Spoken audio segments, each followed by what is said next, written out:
Oui, shalom, peuple de Dieu, soyez bénis. Que la grâce et la paix du Seigneur soient avec chacun d'entre vous. J'espère que vous allez bien, que vous passez de bons moments avec vos familles. J'espère que vous partagez un bon moment aussi de partage, de l'amour de Dieu, de l'amour de la parole, de la communion fraternelle avec vos enfants, vos frères et sœurs, vos amis, les gens qui sont autour de vous. J'espère que vous faites ainsi. Et ce matin, nous sommes le samedi 12 juin 2021. Je suis dans la joie, dans cette vidéo, je suis dans la joie de faire cette vidéo. Je ne vais pas être long dans cette vidéo, je vais essayer de répondre à 2 ou à 3 questions au travers de cette vidéo sans aller en profondeur, mais je vous inviterai à rester connecté à ma chaîne qui porte mon nom, Jean-Paul Laosson, et à la manne quotidienne, aussi également la page manne quotidienne qui est sur Facebook, et vous allez trouver les réponses à toutes vos questions.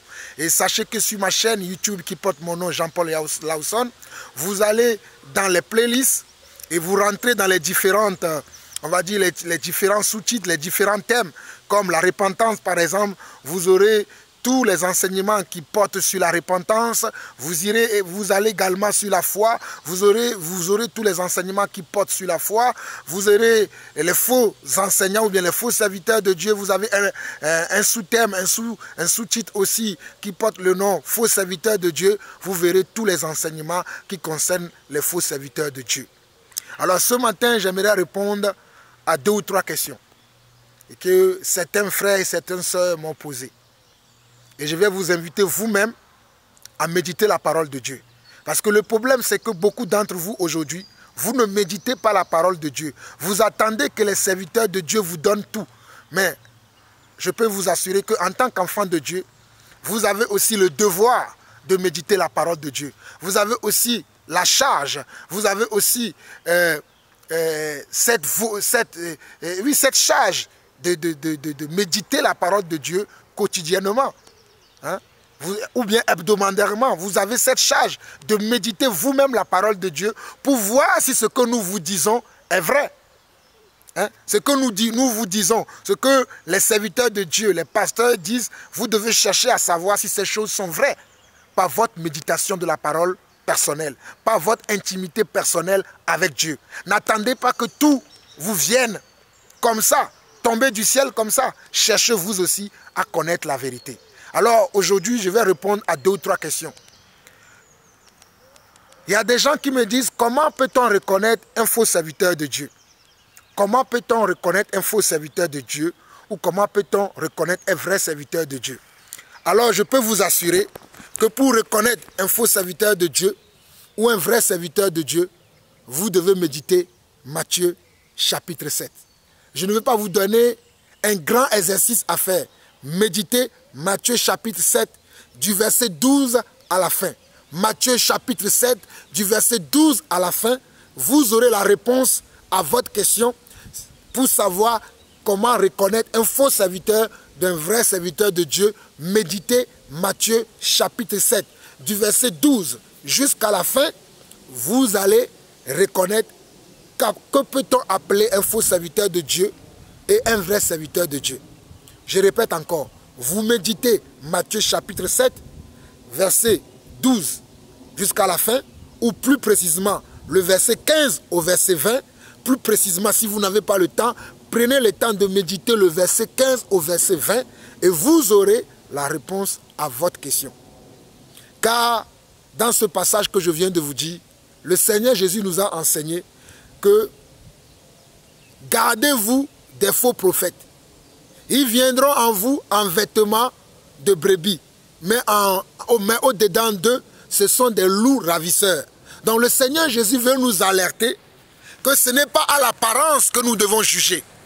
Ce n'est pas à l'apparence par rapport à la beauté physique, par rapport à la beauté des biens que possède cette personne, par rapport à la gloire que possède ce serviteur de Dieu, par rapport à comment ce serviteur de Dieu est populaire.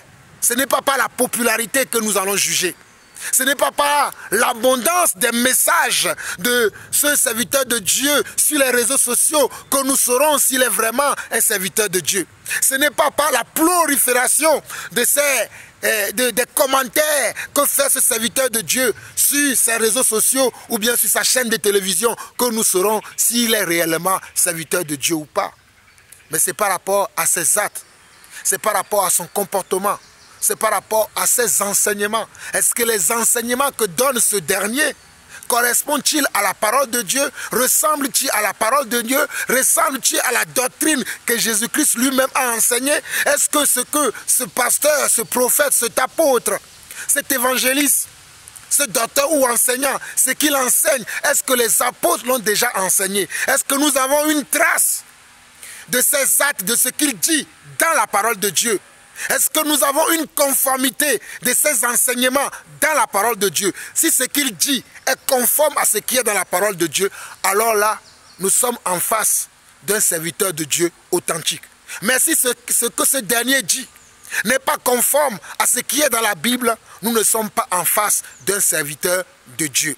Nous sommes en face d'un faux serviteur, d'un faux prophète qui est en vêtement de brebis, qui est en vêtement d'agneau, alors qu'au-dedans de lui, c'est un loup ravisseur.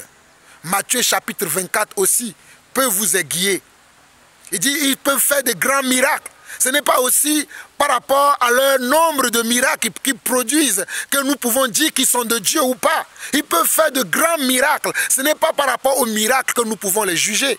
Puisque dans Matthieu chapitre 24, que je vous invite à méditer, du verset 21 au verset 28, Matthieu chapitre 24, du verset 21 au verset 28, méditez-le, vous allez voir que le Seigneur Jésus dit que les faux pasteurs, les faux prophètes, les faux apôtres, les faux évangélistes, les faux docteurs feront de grands prodiges, de grands miracles, de tel point qu'ils peuvent, s'ils pouvaient, ils pouvaient séduire même les enfants de Dieu véritables.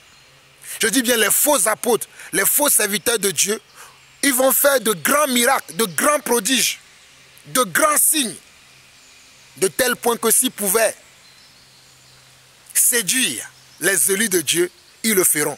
Sauf que ils ne peuvent pas le faire puisque Dieu lui-même a gravé son esprit dans le cœur de ses enfants de Dieu.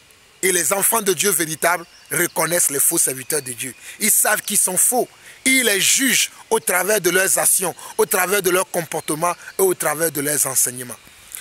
Alors toi, mon frère, qui m'écoute, qui a du mal à faire un distinguo, un discernement entre un faux serviteur de Dieu et un véritable serviteur de Dieu, je t'invite à méditer Matthieu chapitre 7 et Matthieu chapitre 24. Je t'invite très sincèrement, mon frère, je t'invite très sincèrement, ma soeur, médite Matthieu chapitre 7 et Matthieu chapitre 24. Médite-les. Médite-les pour ton bien. Tu auras la réponse à tes questions. Je profite encore pour répondre à une dernière question. Qu'appelle-t-on Église aujourd'hui? Qu'appelle-t-on Église aujourd'hui? C'est quelqu'un qui me l'a posé aussi cette question. Qu'appelle-t-on Église aujourd'hui? L'Église, c'est tous les enfants de Dieu qui ont accepté la parole de Dieu, qui ont accepté l'invitation de Jésus-Christ. Lorsque Jésus s'est révélé à eux, ils l'ont accepté comme leur Seigneur et leur Sauveur. Et ils marchent tous les jours selon sa parole. C'est cela qu'on appelle Église. L'Église, c'est tous les enfants de Dieu, où qu'ils soient dans le monde entier. C'est les enfants de Dieu qui sont en Europe, qui sont en Afrique, qui sont en Asie, qui sont en Océanie, qui sont en Amérique. C'est tous la communauté de ces enfants de Dieu-là que la Bible appelle l'Église. Que la Bible appelle Église. Tous ceux qui ont accepté l'invitation de Dieu, ils ont accepté le Seigneur Jésus comme leur Seigneur et leur Sauveur. Et tous les jours, ils essayent ou bien ils sont dans la pratique de la parole de Dieu. Ils sont dans la pratique de l'amour de Dieu. Ils sont dans la pratique de la volonté de Dieu au travers la parole de Dieu, au travers son esprit. C'est cela que la Bible appelle les saints. La Bible les appelle les saints et la Bible les appelle aussi l'Église. Les saints, la Bible les appelle aussi les saints. Pourquoi la Bible les appelle les saints? Parce qu'ils ont été sanctifiés par la mort et la résurrection de Jésus-Christ. Au travers de la mort et de la résurrection de Jésus-Christ, ils ont reçu la sanctification. Donc ils ne sont plus sous la malédiction, ils ne sont plus sous la malédiction du premier péché d'Adam et d'Ève, mais ils ont été sanctifiés par la mort et la résurrection du Christ. Alors ce sont eux que la Bible appelle des saints. Ce sont eux que la Bible appelle comment? Les sanctifiés. Parce qu'ils ont été sanctifiés par la mort et la résurrection du Seigneur Jésus-Christ. Vous n'avez qu'à lire 1 Corinthiens chapitre 1, le verset 1. Vous pouvez lire Éphésiens chapitre 1, le verset 1. Vous pouvez lire également 1 Pierre chapitre 1, le verset 1. Et vous allez voir que les saints, ce sont tous les enfants de Dieu qui ont accepté le Seigneur Jésus-Christ comme leur Seigneur et leur Sauveur. Ils appartiennent maintenant à la famille des saints. Ils sont maintenant des saints parce qu'ils ont accepté le sacrifice que Jésus a fait à la croix pour nous. Sa mort et sa résurrection nous donnent la sanctification, nous donnent la justification, nous donnent la glorification. Et nous sommes aussi les membres de son Église parce que nous avons accepté qu'il est notre Seigneur et notre Sauveur. Nous faisons partie de son Église. C'est lui qui est la tête de l'Église. C'est lui qui est le chef suprême de l'Église. C'est lui qui est le maître de l'Église. C'est lui qui est la tête incontestée de l'Église. Jésus-Christ. Quand tu l'acceptes comme ton Seigneur et ton Sauveur, tu confesses tes péchés devant lui. Tu te répands de tes péchés. Tu te répands de ta vie de péché. Tu te répands de ta vie d'adultère, de ta vie de mensonge, de ta vie d'inconscient spirituel. Tu te répands de ta vie d'hypocrite, de menteur. Alors là, Dieu te reconnaît comme son Église. Dieu te reconnaît comme son Fils. Et le passage qui peut vous aiguiller là-dessus, c'est le livre de Jean, Jean chapitre 1, le verset 10 au verset 14. Jean chapitre 1, le verset 10 et le verset 14. Mais ici, je vais parler du verset 12 de Jean chapitre 1. L'évangile selon Jean chapitre 1, le verset 12 dit ceci. À tous ceux qui l'ont reçu, il leur a donné le pouvoir de devenir enfants de Dieu. Tous ceux qui ont reçu le Seigneur, le Dieu véritable, la vie éternelle, Jésus-Christ, Dieu leur a donné le pouvoir de devenir enfants de Dieu. Ils ne sont plus nés de la volonté de la chair, ni de la volonté comment, de l'homme. Mais ils sont nés de Dieu, alors ils sont l'Église. Si tu as reconnu le Seigneur Jésus, comme Jean 1 verset 12 le dit, que à tous ceux qui l'ont reçu, il leur a donné, tous ceux qui l'ont reçu veut dire, tous les croyants qui ont reçu le Seigneur Jésus. Quand je dis qu'ils l'ont reçu, ils l'ont reçu de tout leur cœur. De tout leur cœur, ils l'ont reçu. Et ils l'ont confessé de leur bouche. Et ils le confessent tous les jours par leurs actions, par leur comportement, par leur marche, par leurs faits et gestes. Parce que ce que tu vis démontre également que tu es une église, que tu es un enfant de Dieu, que tu es un saint. Par rapport à ton comportement, par rapport à ton caractère, par rapport à ton attitude, on peut voir en toi aussi un enfant de Dieu. On peut voir en toi aussi un croyant, un chrétien, un enfant de Dieu véritable.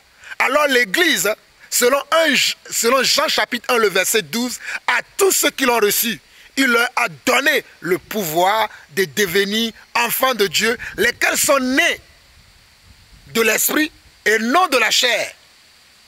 Lesquels sont nés de l'esprit et non de la chair.